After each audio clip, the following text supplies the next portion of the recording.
Hello दोस्तों, कैसे हो? दोस्तों, आज का जो टॉपिक है वो बहुत ही लॉजिकल और बहुत ही एक समझने वाली टॉपिक है। ये बहुत सारे बच्चे जो है कंफ्यूज हो जाते हैं, इसका जो डिफरेंस है उसमें कंफ्यूज हो जाते हैं कि स्ट्रेंथ ऑफ अ मटेरियल और strength of a component.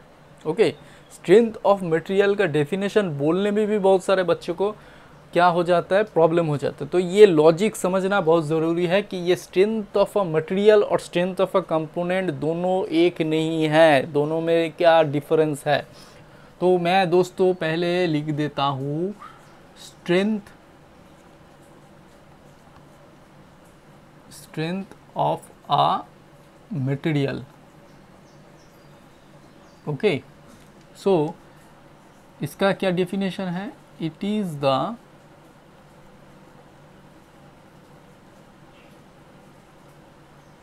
maximum it is the maximum value of stress, okay, that a material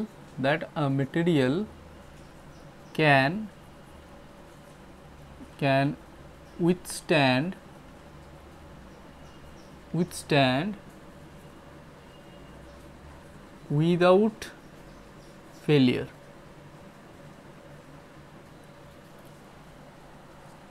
okay, so definition बहुत ही इजी है कि स्ट्रेंथ ऑफ अ मटेरियल क्या है?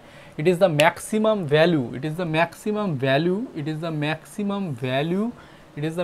Value of stress that a material can withstand without failure. ठीक है, तो strength of a material अगर बोलेंगे, ये स्ट्रेंथ जो है it is the property of a material. Strength क्या है? Strength equals to property of the material। ठीक है, स्ट्रेंथ एक प्रॉपर्टी है मटेरियल के। सपोज आप माइल्ड स्टील का अगर बात करेंगे तो माइल्ड स्टील का एक स्ट्रेंथ है, एल्यूमिनियम का एक स्ट्रेंथ है, गोल्ड का एक स्ट्रेंथ है, सिल्वर का एक स्ट्रेंथ है। ठीक है, तो हर एक का स्ट्रेंथ अलग अलग है। और वैल्यू क्या है, उसका डेफिनेशन क्या है? मैक्सिमम जितना स्ट्रेस वो झेल सकता है वही उसका स्ट्रेंथ है। ठीक है, तो विदाउट फेलियर एक मैक्सिमम जो स्ट्रेस जो झेल सकता है मटेरियल, उसे हम लोग क्या बोल सकते हैं? उसे हम लोग बोल सकते हैं स्ट्रेंथ ऑफ अ मटेरियल। ठीक है, तो स्ट्रेंथ जो है मतलब सिग्मा स्ट्रेंथ ये क्या है? ये कांस्टेंट है कोई भी मटेरियल के लिए। ठीक है, कांस्टेंट है, लेकिन ये कांस्टेंट है, लेकिन हमारा जो इंड्यूस्ड स्ट्रेस डेवलपमेंट होगा कोई भी मटेरियल में, वो किसके ऊपर डिपेंड करता है? अप्लाइड लोड के ऊपर, है ना।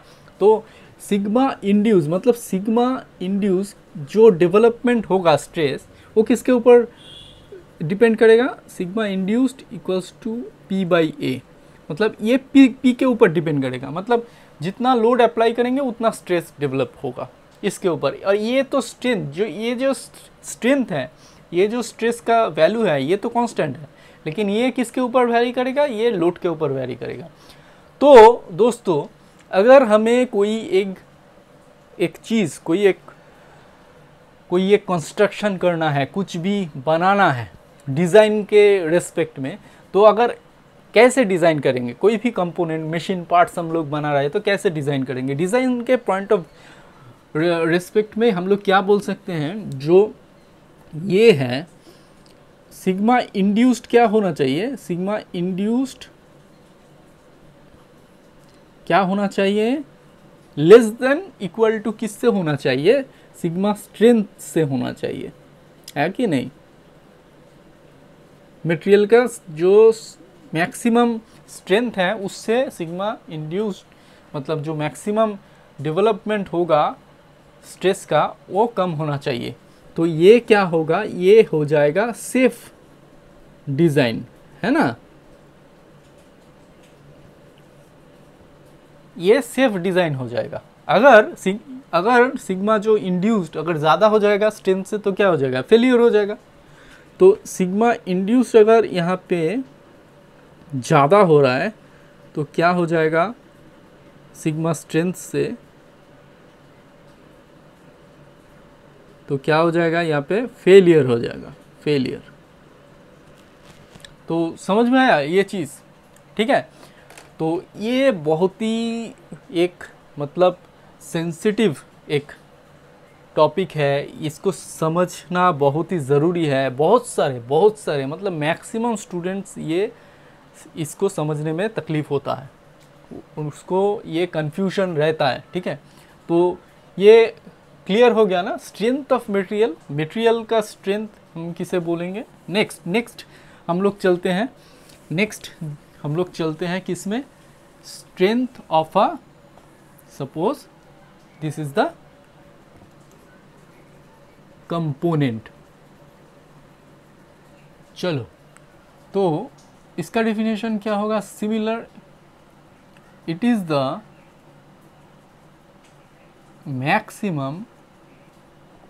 maximum value of load that a component can withstand without failure। चलो दोस्तों, तो अभी मैं स्ट्रेंथ ऑफ अ कंपोनेंट के बारे में बोल रहा हूँ।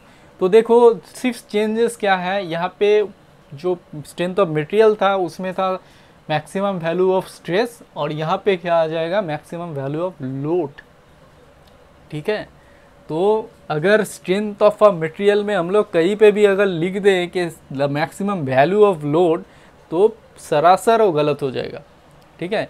क्योंकि लोड किसको इंडिकेट करता है, लोड एक कंपोनेंट को इंडिकेट करता है, ठीक है। लोड किसके ऊपर डिपेंड करता है, कंपोनेंट के ऊपर डिपेंड करता है, ठीक है। वो स्ट्रेंथ, मटेरियल के स्ट्रेंथ के ऊपर क्या लोड डिपेंड नहीं करता है, ठीक है।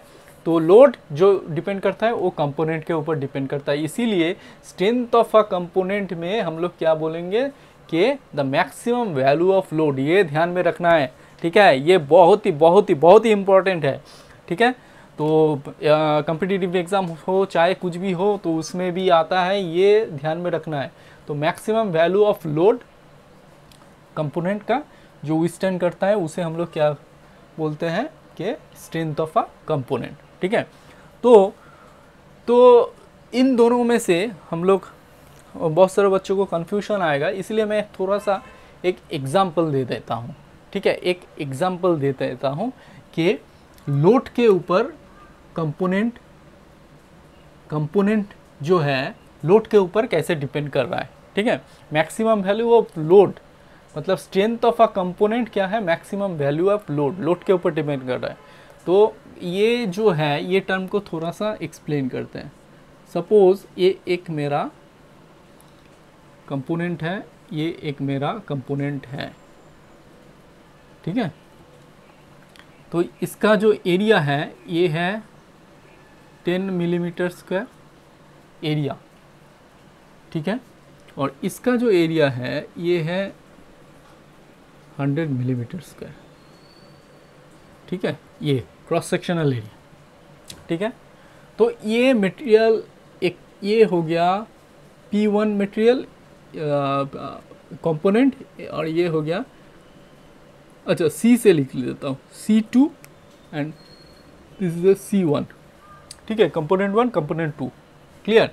तो इसका जो मटेरियल है दोनों सेम है, मटेरियल सेम है। तो मटेरियल अगर सेम होगा तो स्ट्रेंथ भी सेम होगा, strength of this material will be same. तो इसका जो स्ट्रेंथ होगा, सिग्मा स्ट्रेंथ सपोज है 100 मेगा पास्कल, तो इसका भी स्ट्रेंथ क्या होगा, सेम होगा, मटेरियल तो सेम है, समझ में आ रहा है, मेगा पास्कल, ठीक है। तो इसका भी मेगा पास्कल, इसका भी मेगा पास्कल, ठीक है। सेम स्ट्रेंथ, देख रहे हैं। तो दोनों का स्ट्रेंथ सेम है कंपोनेंट का, लेकिन एरिया अलग है, डायमेंशंस अलग है, ठीक है। तो दोस्तों अगर अगर हम लोग इसका स्ट्रेंथ निकालने जाएं तो क्या होगा, ठीक है। तो इसका जो है लोड अगर निकालेंगे तो क्या आएगा, देखो ये सिग्मा स्ट्रेंथ इतना है, एरिया इतना है, P बाई ए हम लोग जानते हैं, सिग्मा एस इक्वल्स टू क्या हो जाएगा, P बाई ए, ठीक है। तो यहाँ पे देखो P equals to sigma S into A, क्या आ जाएगा, सिग्मा एक्स था 100, यहाँ पे आ जाएगा 10, ठीक है, मेगा पास्कल।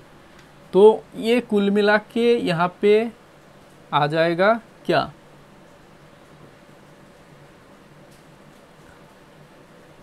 ये मेगा पास्कल था ये, ठीक है। तो ये आ जाएगा यहाँ पे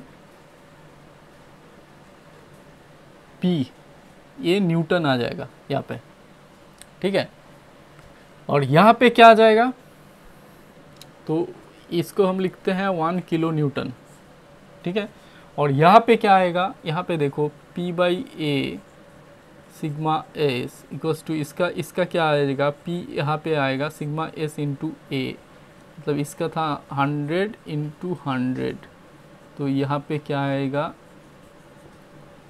न्यूटन, मतलब 10 किलो न्यूटन, ठीक है।